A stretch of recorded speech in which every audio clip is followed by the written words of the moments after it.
Hello and welcome to the video.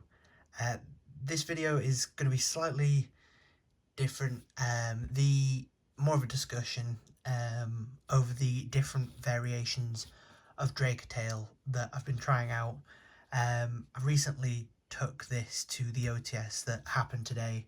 I came third with it. If you're interested in the list, it's very similar to the Magistus variant that I played at Grantham, obviously with, alterations in ratios to fit sort of branded cards, but I'll go over that later.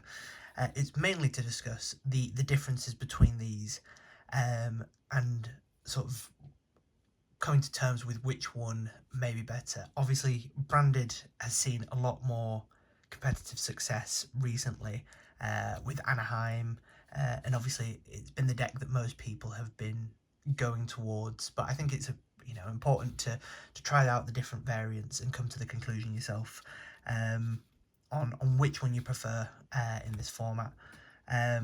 So going over the engines themselves, I'll just move this one to the side. The branded main deck stuff is quite small,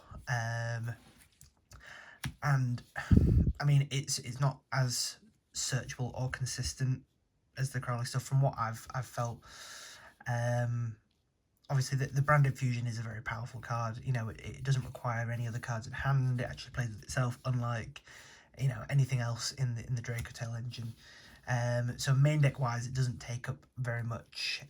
Where it does seem to take up more room is the extra deck, but it does provide flexibility, especially into the sideboard with sort of this card to out your dimensional fishers, your heralds. I mean, I ended up making this more than I made the sanctifier today.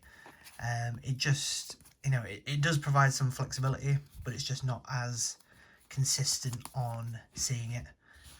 Obviously with only the 3 cards that allow you to give access to it in any form. Then going over to the Magistus stuff, as you'll see from the other deck list, it's basically this package. I mean, realistically, the entire engine is just this guy. None of the other bits are necessary technically, but they facilitate it a lot more efficiently with these in place. And then I put in one of the Cartesias. I was playing 2 in the branded version, just because I wanted an extra way to fuse, because especially with this build, one of the advantages I'm feeling is that you've got so much more pushes. I mean, these here is 2 extra pushes if needed. The extra Cartesia in the main deck, this is a push. Even if it's for a monster negate, it can just allow you to trigger use your Arthalion effectively, put up some more significant interaction under Fuva if you hard open it, and then obviously the extra deck bits here. Again, Chimera is not technically part of this engine, but is facilitated by the cards that you use to put towards it, and has to be cut for the space for the branded stuff. So yeah, it's mainly I wanted to go over my feelings of the different builds and just see sort of what may be better this format, because obviously, as you've seen, a significant amount of the lists that are having some success have a form of turn ending sort of plays with the artifact sort of lines. I mean, Herald itself can sort of cripple some of your hands. So the build with the branded version, the simple difference was I played, I think it was 3 Ash. I took those out of the side from my previous deck list and put them in the main.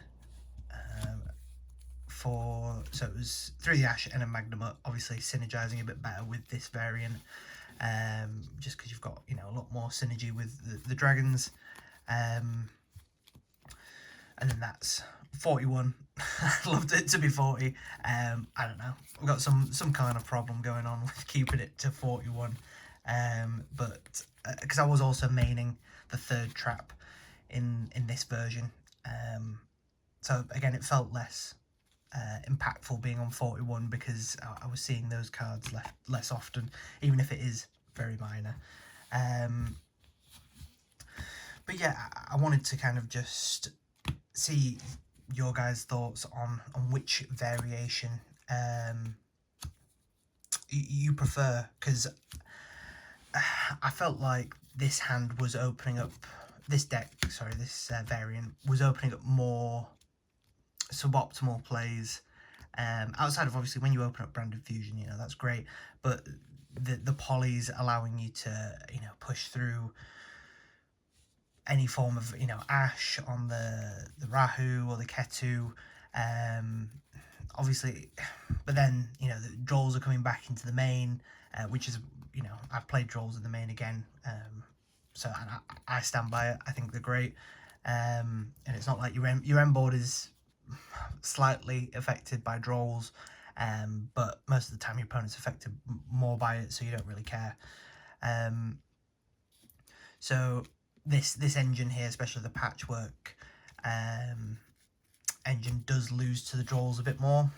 So, you know, I may pivot back onto it just to see how it feels, because the format's not necessarily stagnant. We're not getting any major set releases for a little bit, so as you know, people may, as hand traps increase, pivot off of the auto wins to you know, boost the consistency of the deck. They may turn back into the side, where I feel like a version like this that can, you know, game one has a better chance of pushing and playing through than this version, I feel like is the correct option, but it may be biased.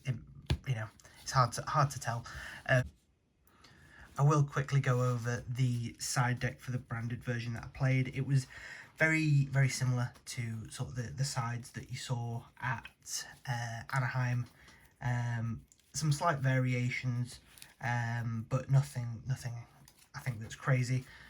So the one Jizukiru, you know, for the lines to send it off the fusion to out.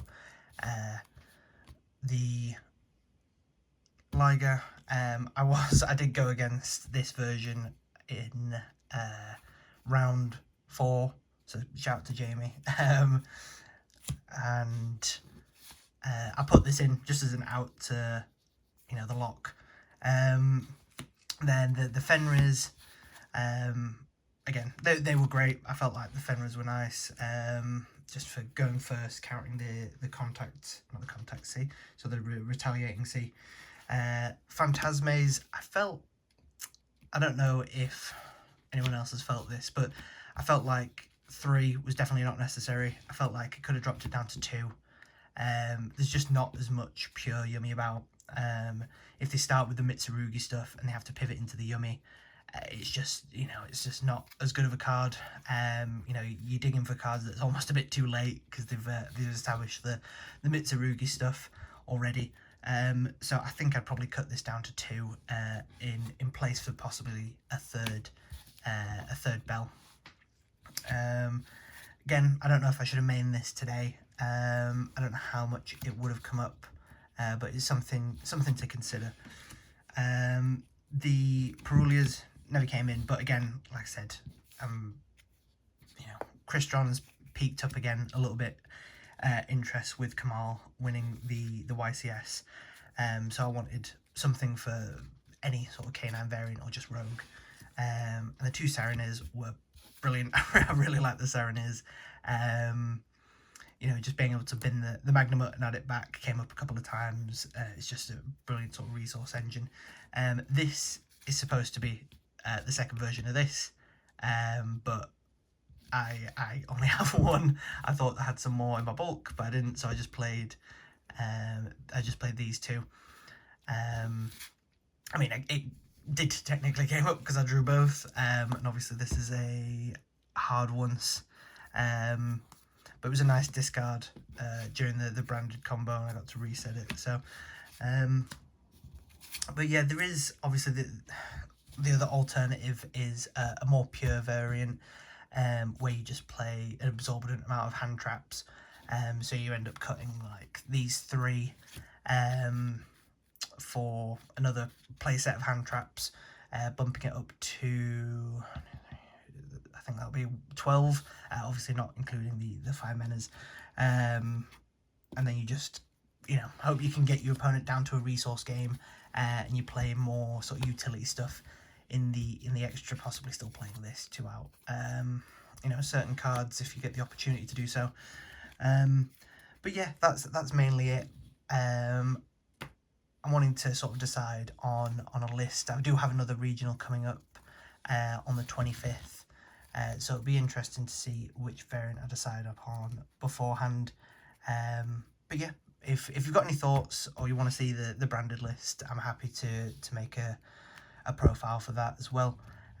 But yeah, just let me know your thoughts on that, and if you've got any ideas about different variants or stuff you may recommend trying, it'd be much appreciated. And thanks for watching.